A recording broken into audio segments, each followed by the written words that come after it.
Good evening, all. Call to order the this evening's September 11th, 2023 edition of the Town of Garner Planning Commission. With that, I think we're ready for the roll call. Good evening, Commissioners. I will call the roll. Gina Avent, Here. John Blasco, Here. Ralph Carson, Here. Philip Jefferson, Here. Jehan Hodges, Here. Sherry Phillips, Here. and Michael Voiland. Here. That is 7 members present. Thank you very much. I believe Mr. Voiland has offered to do the invocation or reflection. We have. Just want to share what 3 very successful Americans have had to say about planning for the future. The first said, you've got to look 5 years ahead, not 10 years behind. The second said, good plans are no better than good dreams unless they are executed. And the third one said, the more time you spend contemplating what you should have done, the more valuable time you lose in planning what you can and will do. Based upon their successful careers, these 3 individuals offered solid and common sense advice about always looking forward, not backward, and always planning for positive outcomes down the line. So who were these people? Well, the first was Irvin Magic Johnson, Hall of Fame basketball player, as well as an entrepreneur, philanthropist, and part owner of 5 major sports teams, who said, you got to look 5 years ahead, not 10 years behind. And then it was Kareem Abdul-Jabbar, a Hall of Fame basketballer, best-selling author, and receiver of the U.S. Presidential Medal of Freedom, who said, good plans are no better than good dreams unless they are executed. And finally, it was Dwayne Michael Carter Jr., known professionally as Lil Wayne, the iconic American rapper and singer, widely considered one of the most influential hip-hop artists of his generation, who said, the more time you spend contemplating what you should have done, the more valuable time you lose in planning what you can and will do. As advisors to the planning department, we might keep such words in mind whenever we review proposals, and like tonight, whenever we meet to discuss and approve things. That's it.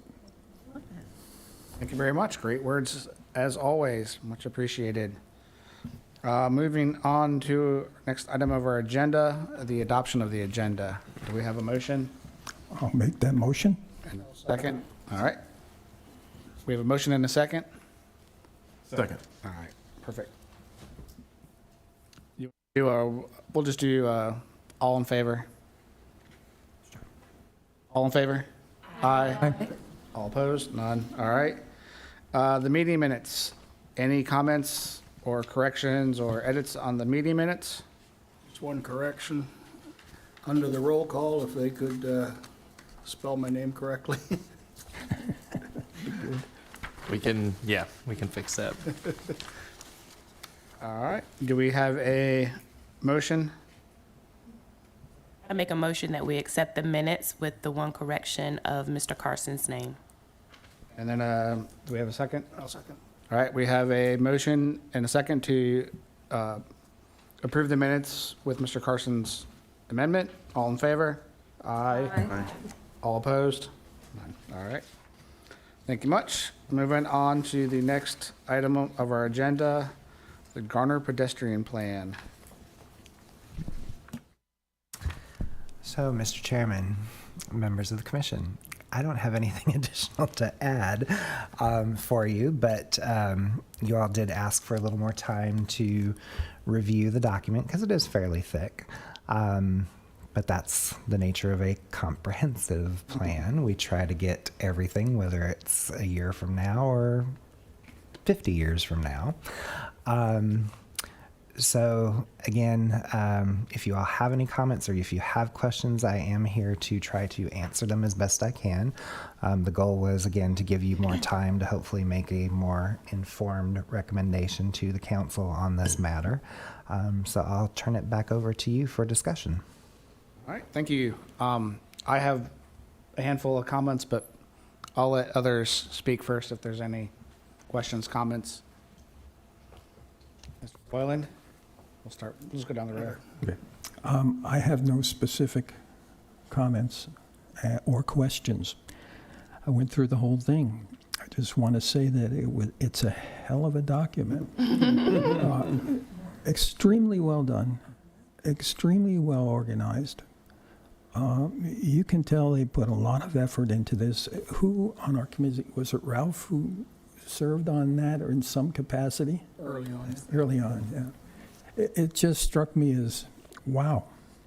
You know, some might laugh, you know, for sidewalks, but no, it's all needed. And if we're going to have a community where walking and reaching schools and green space and so on is important, that's the kind of document we need to move forward. So I just wanted to make that comment. Great, thank you. Mr. Carson, any comments? I've got a question, I think, for Mr. Triesenberg, but what is the current design standards for a new, let's say, a subdivision? Is it required that sidewalks go on both sides of the street now, where previously it was only one side of the street?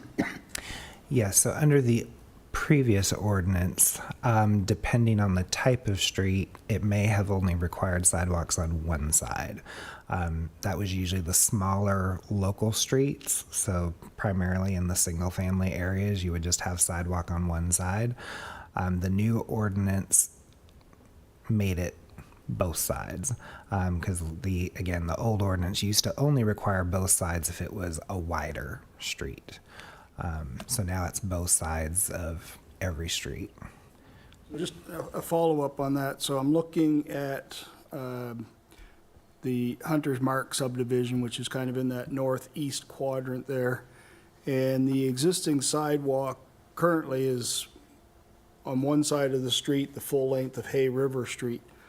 But there's 9 streets there that do not have any sidewalk. And according to the proposal, there does not look to be any proposed sidewalks in that area. Is that written in stone? Is that, what was the reason for one street out of the 10 having a sidewalk, with the school just down the road and the trails that are being built to connect with the Raleigh trails right along Jones Sausage Road?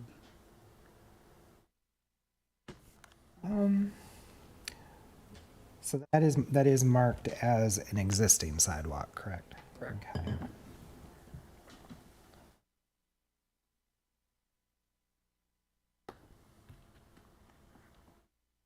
I feel like the plan primarily focused on what I would call smaller collector streets and higher. I don't know that for a fact, but just gauging by what I'm seeing in the plan, most of the other streets there are only serving a little cul-de-sac or a little loop kind of road. So kind of the same thing in Cloverdale. You see Meadowbrook and then the other street on the north side, but you don't see any on the kind of the side streets. So that's just kind of my overall high level. I think, look, they're like, well, you've got one good spine that hopefully everybody can kind of get to with fairly relative ease on streets that are not highly traveled by vehicles. But that could very easily change if those streets in the back suddenly become another entrance. So there's but I think there's kind of also this understanding that there's a universal list of streets that are out there that don't have sidewalks, that are always eligible. But for right now, just in terms of, I think, recognizing that we have so many kind of higher order streets that still don't have sidewalks, it may be a while before we ever get to some of those that probably don't serve more than 20 or 30 homes at most. Just one final comment. On the Wilmington Road, where I believe it was March of this year, we approved the 74 townhome development around that cemetery. I know there was some sidewalk proposed in that area, but there's no connection between those new homes that have yet to be built and Calabar Street, where the sidewalk goes past that last new warehouse.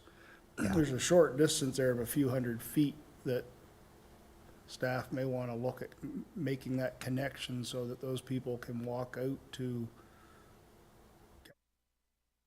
Yep. out onto the trail. So just throwing that out there, that's all I had. Sure. And that's a perfect example of the type of thing that we as staff hopefully can be keyed into, because again, Wilmington Road, that is going to be a higher order street, but then we're going to have this new development that's going to create this new gap that wasn't really there before. It was just a whole street without sidewalk. But yeah, and trying to get those, keep that list constantly refreshed and updated as we're approving new developments. That's all I had. Thank you. All right, Ms. Phillips?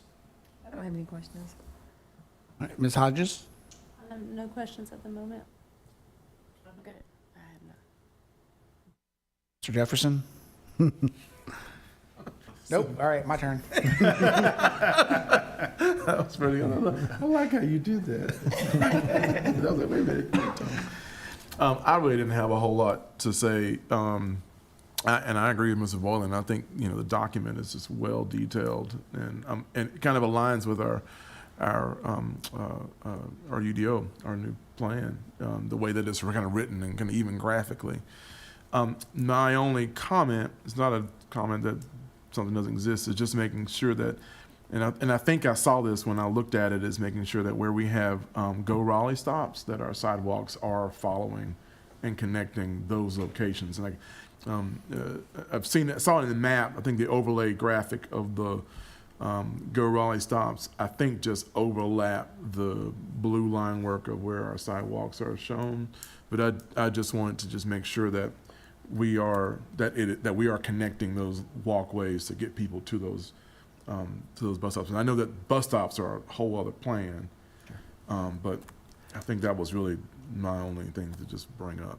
Yeah, and again, that's kind of another thing where that's a changing and evolving condition with those routes being expanded.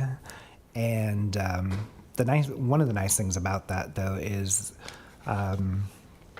Go Raleigh does have access to other funds, and then there's specific transit funds, for instance, at Campo, that we can start to apply for, and whether it's Raleigh's just natural construction improvements program, or if we wanted to, just go all in on a LAP application, to do it more universally, we could look at ways to do that. But we have already been having some conversations with Raleigh staff about which stops are being used the most based on the data that they collect. And they've been getting back to us with comments about, we don't really have any sidewalks, feeding this particular stop, and we really need to try to elevate that on the priority list. So we got, some infrastructure done for about 5 or 6 stops in this current fiscal year, and then hopefully every year here for a while we'll be able to add a few more and get them to help us put in some more infrastructure. But then we're also, anytime new development comes in, we are making them aware if it's adjacent to the corridor so that they can weigh in as to whether or not there needs to be a stop. And if there does, we're getting at least the easement in place, and for most of them, we're requiring that they actually build the stop infrastructure as well as the sidewalk. So, but that's another good example of a gap that can be created by, in that case, an introduction of some kind of new service. And is that infrastructure also including the the concrete pad for a bus shelter at those locations? Okay. If they've determined that it's one that warrants it, they have their own kind of warrants as far as how many people they expect to use that stop. But there's always a standard easement that they're going to get regardless, so that as conditions change, they can go back. But some of them, they just from the get-go, they say this one's going to have the full shelter. Some of them will just have a bench. But most of them, these days now, they're also trying to plan for the shelter as well. Okay, that was my next question. Was there also kind of a level that shows where benches would be? Because I still see, Yeah. People standing at a sign. Oh, yeah. And it's so disappointing for someone to walk on the sidewalk to get to a sign. Yeah. And they're literally sitting on the grass.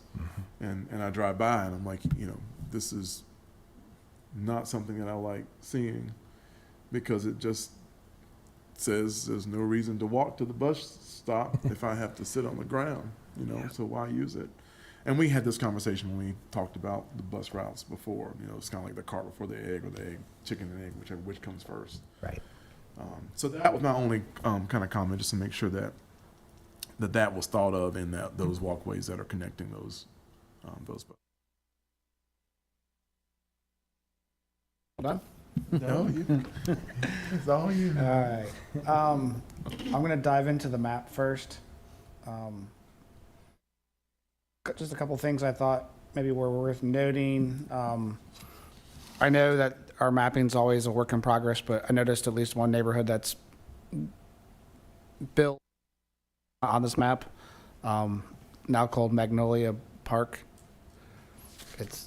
Was Oak Park West, across from Sutton Springs. So I think just making sure our maps are updated with the most current data we have. Sure. Yeah, they used, they geared it for a particular snapshot in time, but I'm not 100% sure right now how that process is happening when we're getting new development. Engineering used to have a dedicated, well, not a dedicated staff member, but a staff member who part-time would keep some of those particular data sets up to currency. So I'll need to talk with Alex and Leah over in engineering and just kind of see how we envision that happening. Sure. But Alex does have all of the information, the data that we got from the consultant as part of this plan, and we'll be able to use that as a kind of a launching point for getting some of this stuff up to date. Sure. Will this be maintained online as a interactive map? We don't have any plans to do so at the moment, but there's not to say that it couldn't. So if there's an interest in that, we can put that why on not? the list of things to. It should be pretty easy to import into Story Map or a Yeah.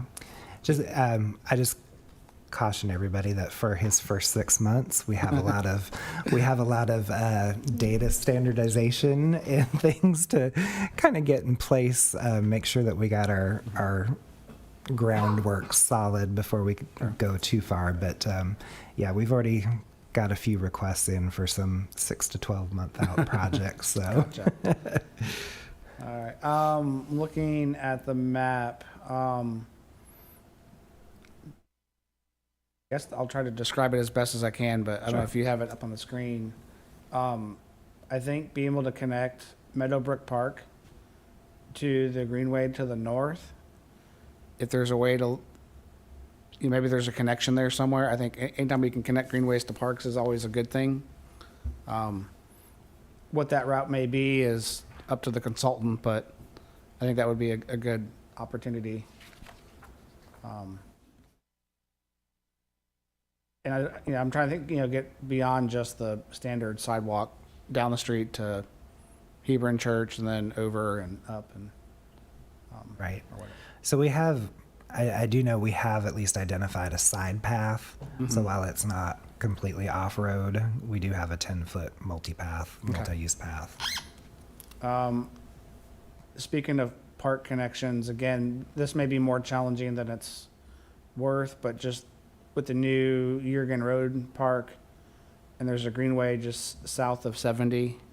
If there's, I know 70 poses a major connection challenge, but if there's some sort of opportunity, even a long-term something or another, I think always worth considering.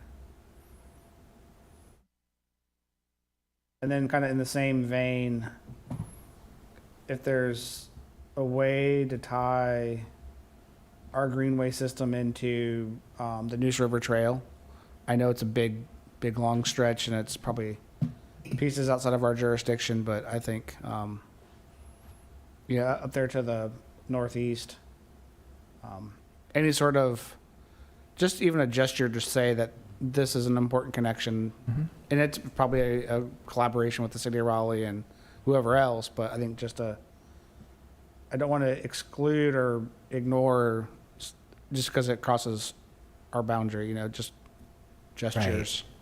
Yeah, it's not explicitly called out, but the greenway that goes off the map at the very north there at I-40, that is a connection proposed with Raleigh that would get folks potentially to Walnut Creek, but it is dependent on Tryon Road overpass being built Yep. over 40. So that would connect kind of the heart of Garner. That's always been our long range vision for getting the heart of Garner out into the Raleigh Greenway system. And then we have been in talks with Raleigh too about connecting the Auburn area. But that's, getting across again. Oh, yeah. Getting people across 40 into that area. But at least for the residents in the Auburn area, that could be another point of access. Like I said, it's that's kind of the area I was speaking to you, because you've got that big green park piece up there, and if some Yep. sort of broad gesture, just doesn't have to be Yeah. specific, but just, Yeah, because Edge of Acknowledging. Auburn is building a public greenway through their development that we've identified as a path to extend further east that Raleigh could pick Right. up. okay.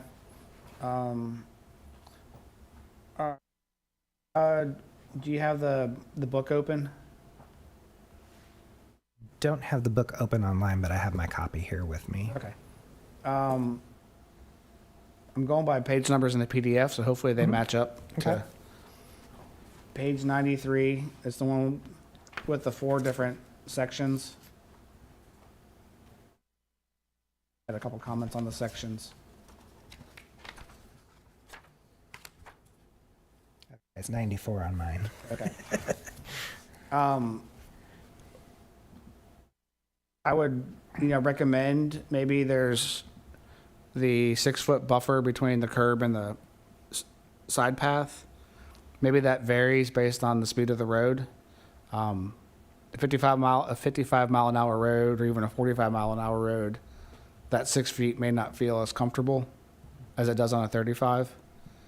So I would recommend that's a variable width based on the speed, or variable width in general, but also based on the speed of the road. I think the 6 foot is a great minimum to start with, but if you can, I'm thinking like if you're on 50 or 401, you want more of a buffer. And then in addition, with those buffers or landscape strips, I'd like to see the notion that they could accommodate stormwater to help offset the impervious from the path. We were looking at that for Buffalo Road, and I think we're running out of room, but that could provide an opportunity to to do some sort of green stormwater infrastructure within that right-of-way space.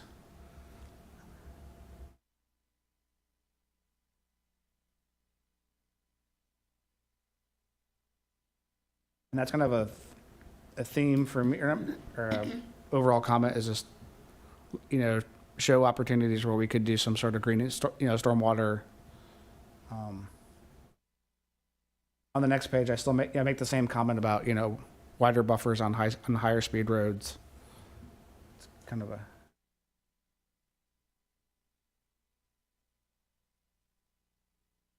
on, let's see, what page is this?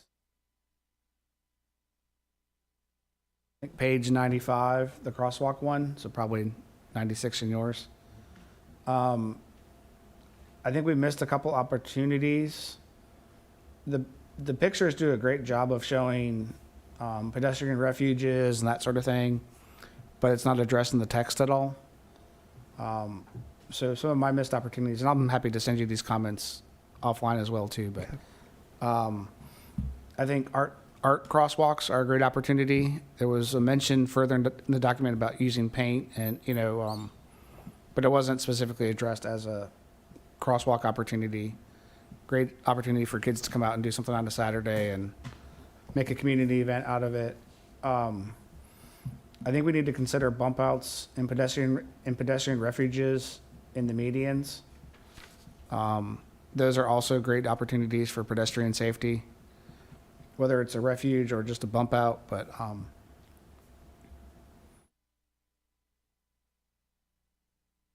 another consideration for crosswalks would be raised intersections.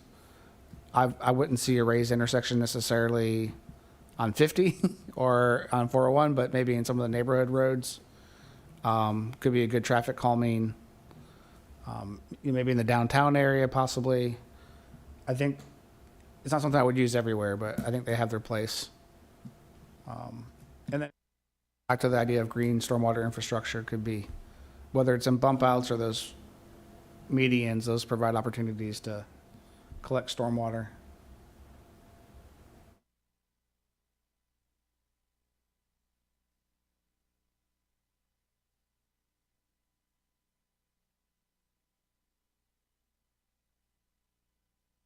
Page 102, the recommendations charts.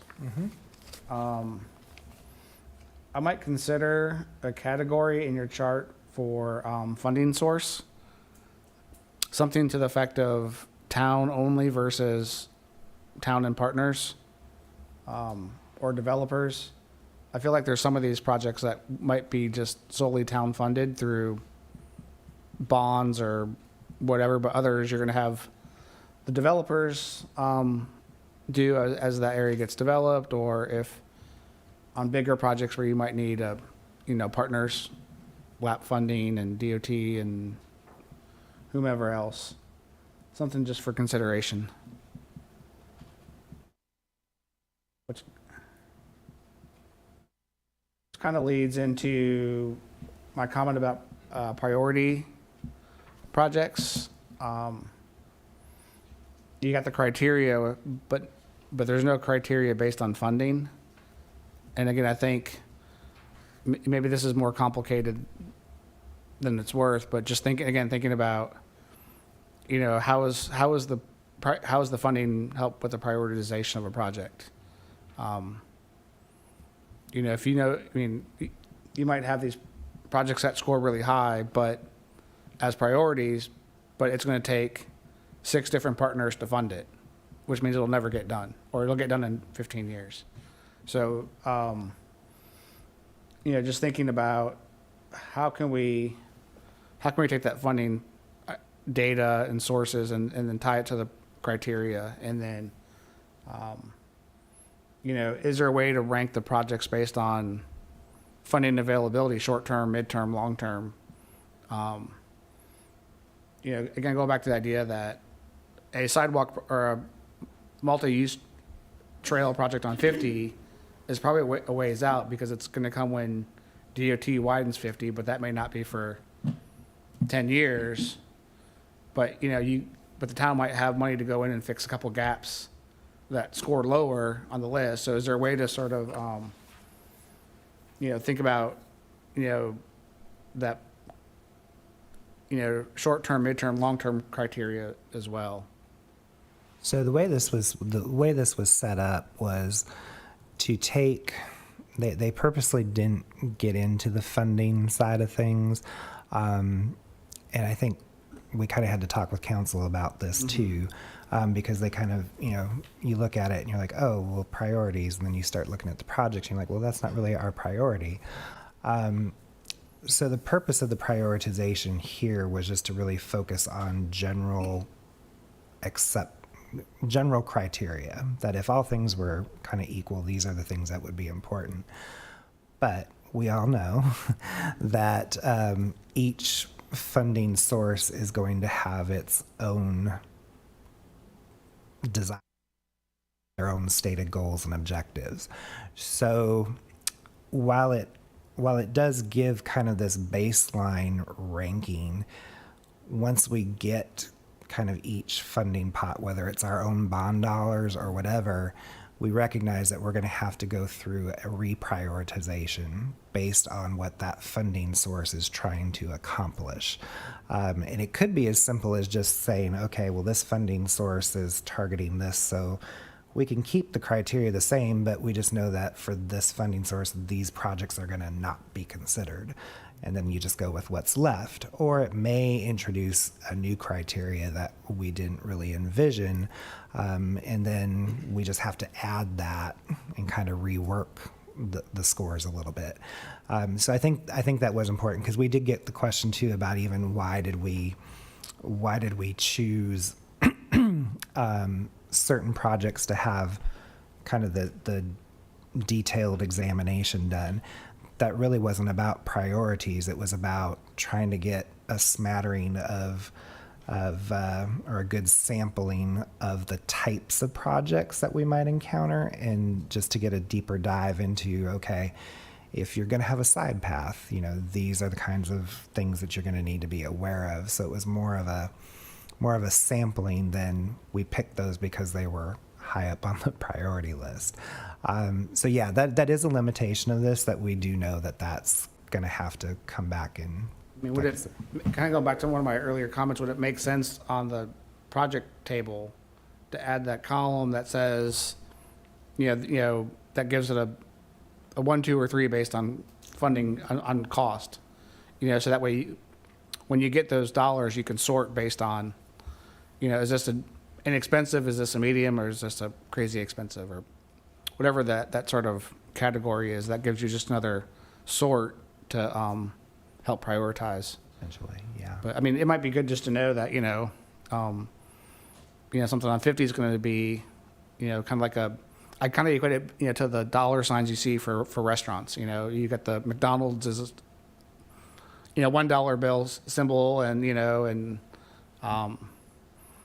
got like, on the other end, the steakhouse is 4. Is there something, that sort of same approach, Right.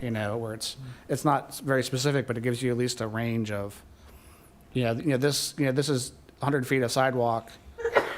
That's a cheap one. A multi-use path that is a mile long is a 2, and then, or whatever, We can look at that. I think that's going to be the level of effort now at this point that we as staff are going to have to go back and make that kind of change. Sure.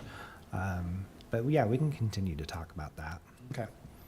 And then I think it would be great to see all these priority projects, on the map with some sort of little call out, or as a way that I can, because you got all those lines on there, and yeah, you can't, it gets complicated. I remember we looked at previous, and I think going back to the website comment was, I think when Gabby had a previous one, we can actually go and click and see, Right. on each little thing, and something, just even if it's just a little number in a circle that's on each section, so you could, because I'm looking at, Vandora Springs with I don't know what those roads are, and I know Garner pretty well, and so I think if I can look at a map quickly and I can see, in my neighborhood, oh, here's this project, quickly, how, what's it, it's number 35, so I look back at the chart, I see it's 35, and it ranks.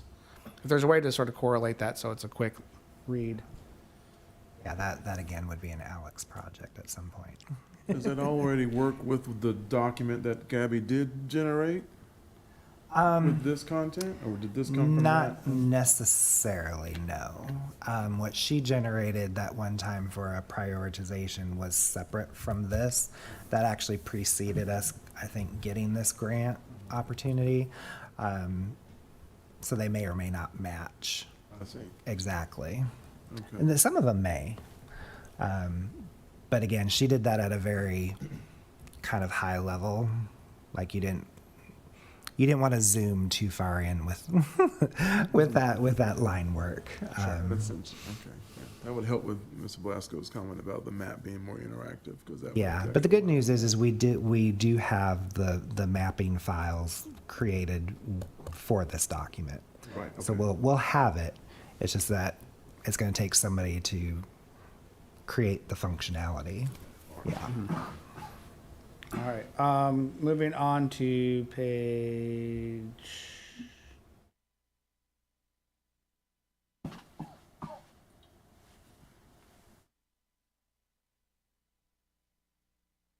I forgot what page it is. Page 120 or 121. It's one of the proposed pedestrian network map. It's got the evaluation scoring criteria. Page 120. Yes, I think so, yeah. Oh yeah. Just, is there a way, I would just suggest reordering that list of projects so it's numerical. That will give me a quicker read as to making sure we're hitting, that list in the green box. Auburn, 17 projects, Central Garner, 21 projects. To me, it's just a quick read of knowing, does the number of projects equate back to some of the other scoring factors like equity and, just so I can quickly see, North Garner has 39 projects, so obviously it's got the most projects, so is it hitting that, criteria of all the equity aspects? It's just a sort. Yeah, I think that was something that was added at some point. Okay.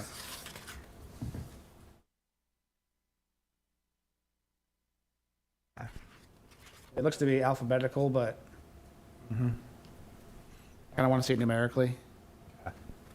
But that's just me.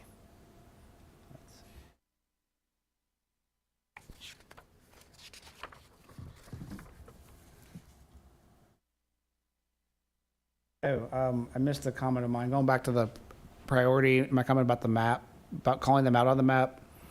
Even if you can't show all 137 projects on the map labeled, maybe you can show like the top 10 or top 20 or something like that. Just to, if 137 little labels becomes overwhelming, maybe it's, Yeah, that's probably something that needs to be formatted to a larger print map. yeah. But yeah, we can do that.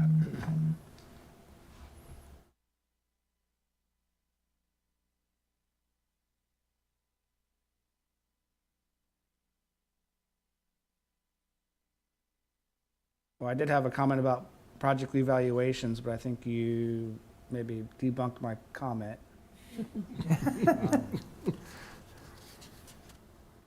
I was asking which of these would be built with DOT improvements. Should this only consider town-funded projects? But you've kind of said that's not really the point of it, so that's. Yeah.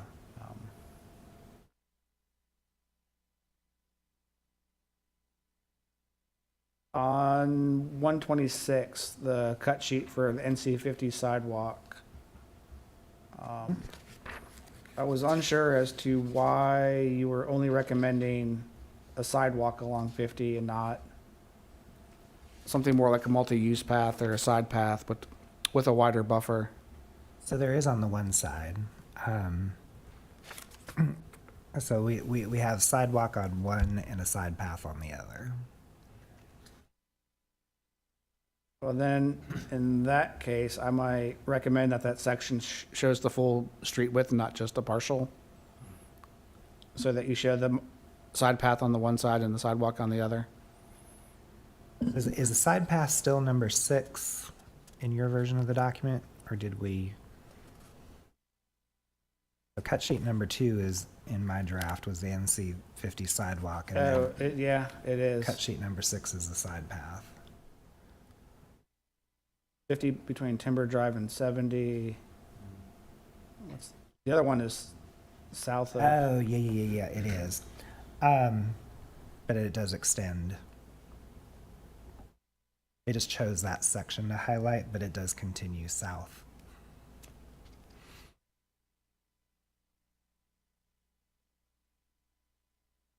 Yeah, I find that a little confusing, and I would honestly want the side path on that side of the road and not the sidewalk. Because you're connecting multiple neighborhoods and the park versus on the other side of the road, you've got the big, huge cow farm, which is lovely, and I hope it stays for a long time, but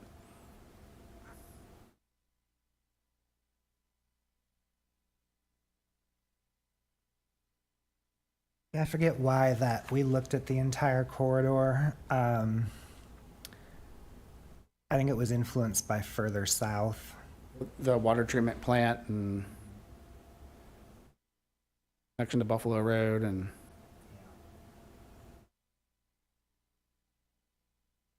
yeah, I'd still want the multi-use path on the park side and the sidewalk on the other side. I mean, we can continue to look at it. Or maybe a multi-use on both sides. You know, throwing it out there. Throw it out there. See if it sticks.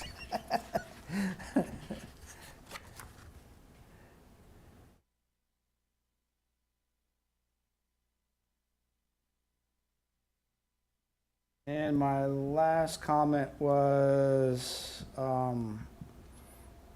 under key steps, I think it was.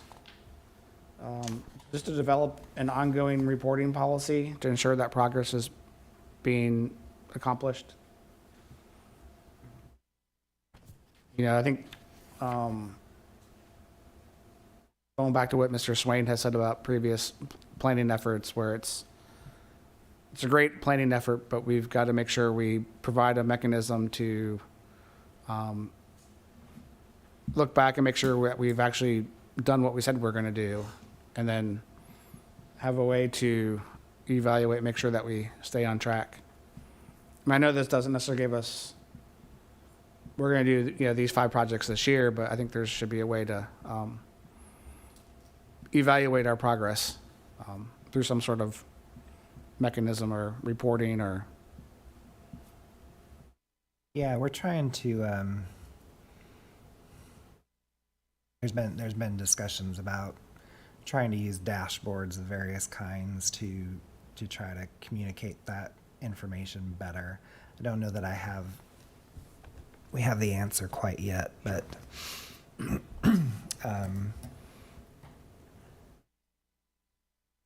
again, some of that might be able to be done through the GIS tools that we have with what they call story maps and things like that.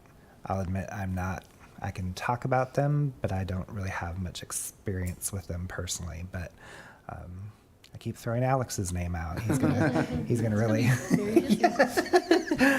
But he has done a few in the past. So Yeah, I mean, I think at least the document, I don't know that you need to be specific in how it gets reported, but I think there should be Yeah. a mention that, you know, as part of the key things is that we need to have some sort of reporting mechanism to ensure progress. yeah.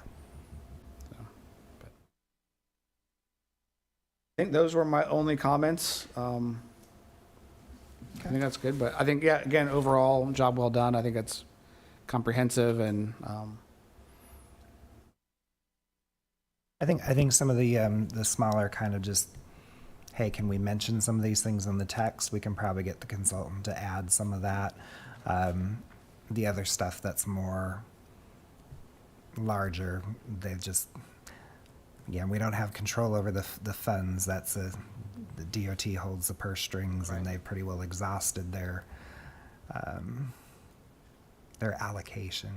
But I think maybe some of these smaller textual things, I think we can get them to just write a little extra paragraph or sentence here and there. sounds good. Any comments?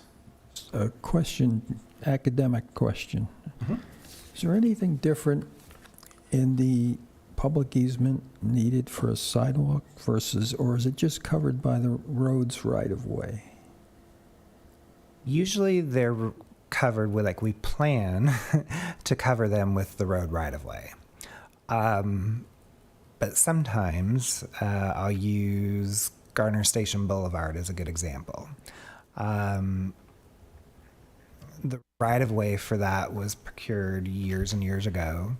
And as a 4-lane median divided facility, it uses up almost all that right-of-way.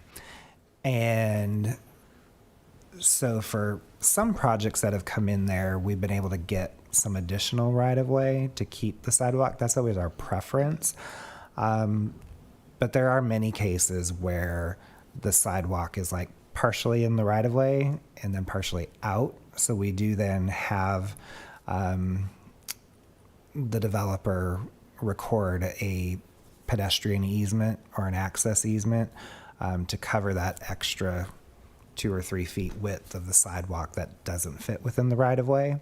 A lot of times folks don't necessarily have an objection unless they're already feeling constrained by the size of the site, because the biggest impact is that if you move that right-of-way line, that's also their front property line, and that's where we calculate the building setbacks from. And so if they're already kind of tight with where the building is on the site, once in a while we get folks that are like, I don't have a lot of wiggle room here. Can we do an easement? So on occasion, we'll let that go. Because if you think about it, you have a sidewalk there. More than likely in that front setback, it's just going to be parking area and some landscaping anyhow. So is a sidewalk really that much different? It's not like you're really foregoing much else. Okay. But right of way first. That's always the number one choice.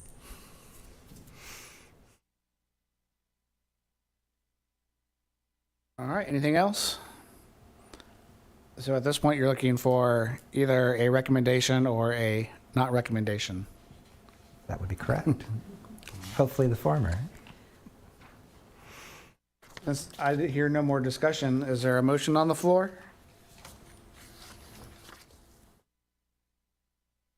I'll make a motion that we accept the plan as presented, the pedestrian plan as presented.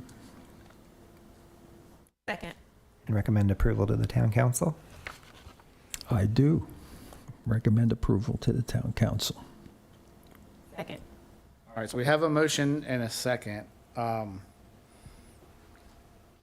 think I'd like to offer a friendly amendment. I'm trying to see what the words are. I think the amendment would be to recommend it to town council with addressing some of the comments that were discussed tonight. That can be done within the framework of the budget allocated for the program. That can be done within the framework of the budget allocated. I want to make sure that our recommendation encompasses those concepts, not just recommend it As is. as is. Yeah, yeah. So I think that's acceptable. That is acceptable to me, yes. So do we have we said it in a way that we need to say it?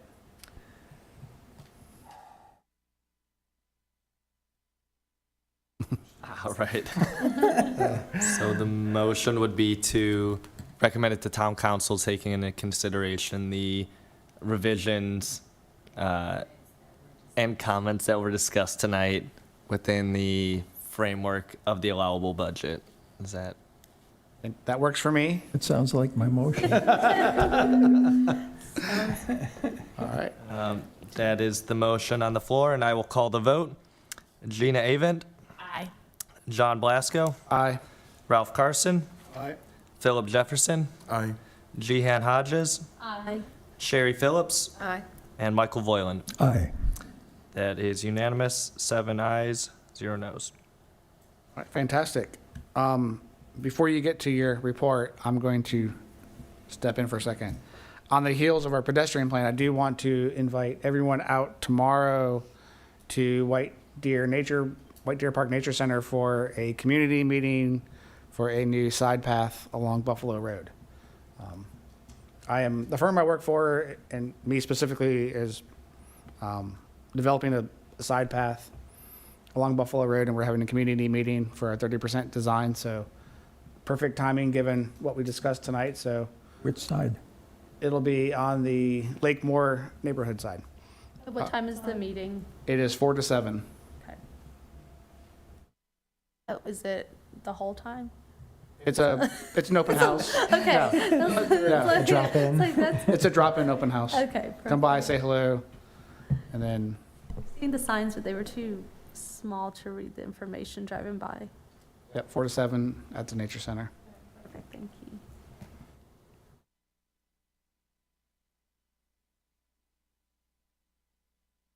All right, now it's your turn.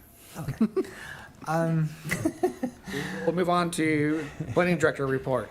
Yeah, so not a lot to report. I have been presenting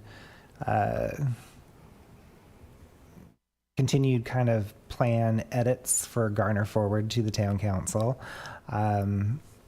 Most recently at their meeting on September 5th. And I'll be taking, they asked us for a little more context, so I'm going to be overlaying a few of the maps for them just so they can kind of see, particularly the framework map on top of a couple of the other maps, so they can kind of see where the centers of the dots are for the activity centers. And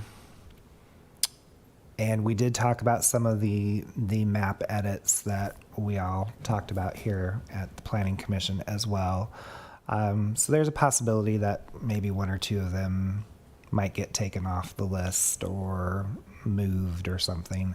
But we're leaving that up to them. Our recommendation is still what, our initial recommendation is, but that's just how that process works.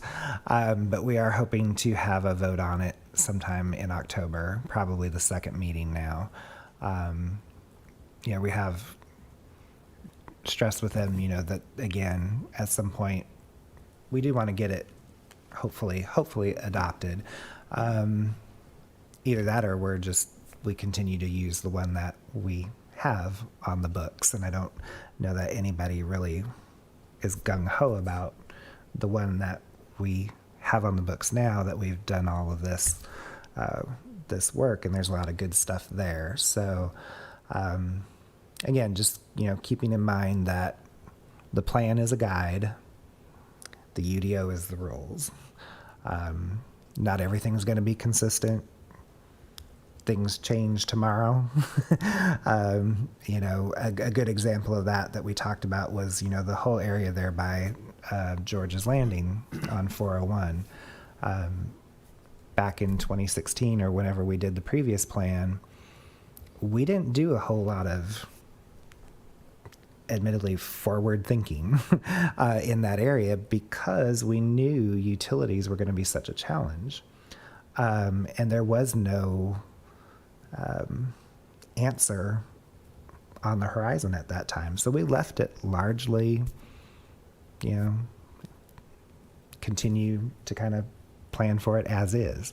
But the George's Landing project changed that. It brought water and sewer. That developer did the hard work and really changed what could be done in that area.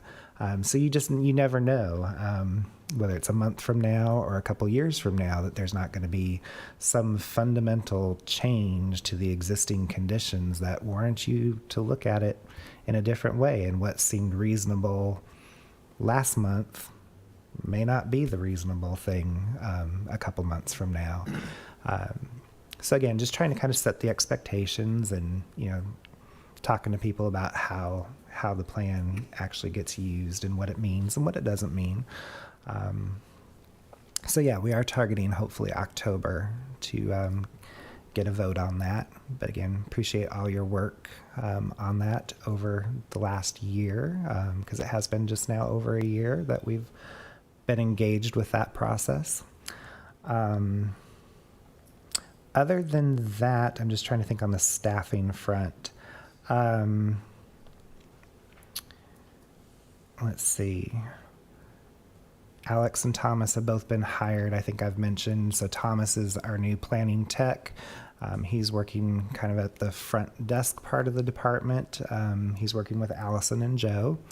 And for those of you who haven't met Joe before, he is one of our planners on the development review side. So he's filling in for Ashley since she's on vacation.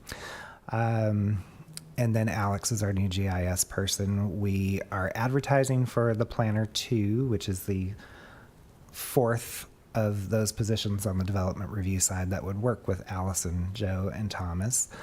The transportation planner did not work out, unfortunately. So we're kind of back to the drawing board there. But we are going to be, I am in the process of kind of brainstorming about maybe how to reorganize that side of the department. I am sad to report that David has filed for disability retirement with the expectation or hope that his retirement may be effective as of October 1st. He's waiting on the medical board to review his application. We don't know if that's going to be this month or next. So we will be looking for a new assistant planning director. So that combined with the transportation planner vacancy, and then depending on what happens with the planner too on the other side, there's an opportunity to take a fresh kind of look at how that side of the department operates. But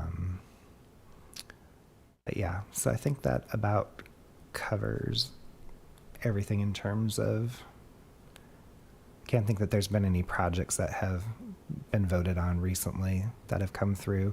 I did also want to ask you, I briefly mentioned it to the chair and vice chair, for the month of October, we don't know for sure what the schedule is looking like, but it is possible that several projects could kind of careen together. Whereas council has a couple meetings a month to spread it across, you all just have the one currently. And so I'm looking at either the 4th Monday or the 5th Monday in October. There's 5 in October. I would just ask that maybe you potentially hold that for a possible second meeting in October, just because the projects that are in the pipeline that could be coming through are larger, and I don't want you to feel too overwhelmed or needing to, not spend enough time with a project. If there's any preference, I'd appreciate that information. So if one of them doesn't work for you, because I do want to potentially get that on the calendar sooner rather than later, so that the public knows that we may be having an extra meeting. And again, don't know for sure, but I did want to just kind of put that on your agenda, because I'd rather have it potentially in October than trying to do something more around the holidays, because we don't want that.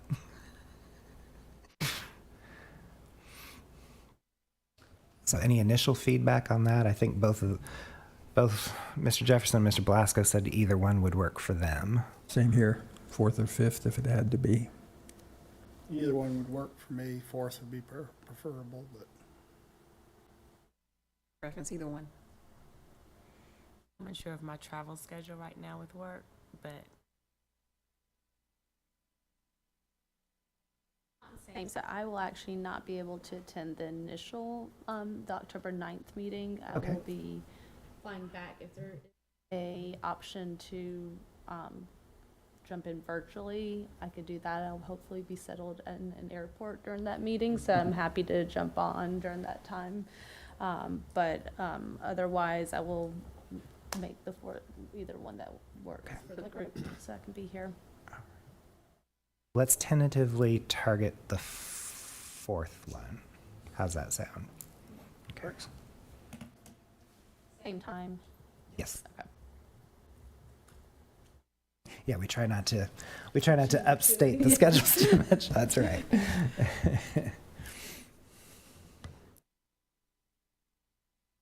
But I think that's all I have. If you all have questions of me. All right, thank you. I know Mr. Voiland doesn't want it to happen anyways, but the Bojangles on Highway 50, do we have an update on that? Or anything? Yeah, I think last I heard they are looking at next calendar year, so sometime in 2024 to be going under construction. I haven't heard that that's gone away. They just had to step back and do some additional traffic analysis for NCDOT. But yeah, Have a modification in right now Oh. as well. thank you. Yeah, they have a small modification and Okay. review right now too. It's on its, I think, second review. Well, that further supports the idea that it's not dead. Well, I've been looking forward to Mr. Voiland's update on the VA hospital, so. Well, if you've driven by, you've probably seen a lot of progress. I certainly have. The ironwork is just went up so fast, it was a surprise. And the stormwater control device that was closest to Rand Road, that was exposed and mud embedded for quite a long time, is now covered with the parking area, which has been able to move their, they've been able to move their employee parking over to there. So there's just been a lot of progress. Yeah, I drove by today, probably the first time. I don't go down that way very often, and yeah, noticed that the walls were going up and Yep. starting to get enclosed. So it's. I was also impressed with just how the vegetative buffer screens quite a bit of it from 50. Oh, yeah. Wish it had been that way on the school side, but they ran into a little problem on that end, so. But, yeah, it is screened very, very well from 50. Any other? A question.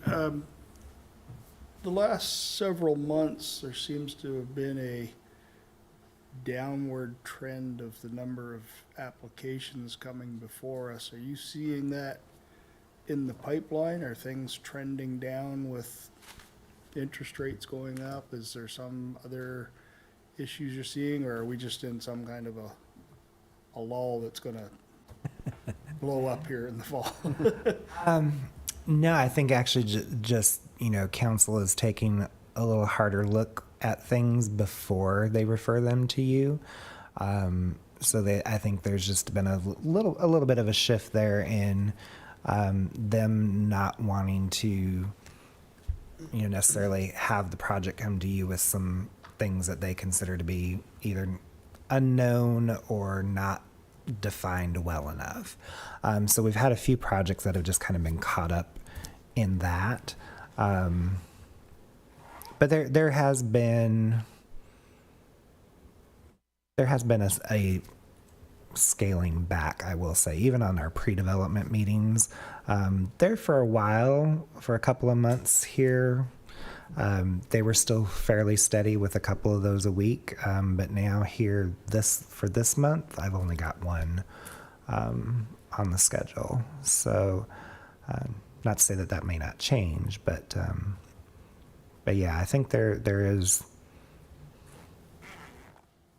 a little bit of a slowdown.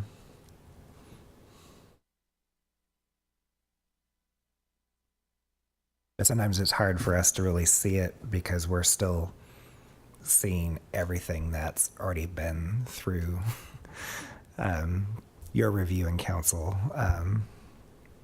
because it's still doing the site plan and construction drawings. So it doesn't feel like that necessarily all the time. All righty, anything else? Hearing none, we are adjourned. Thank you, everyone. Yep.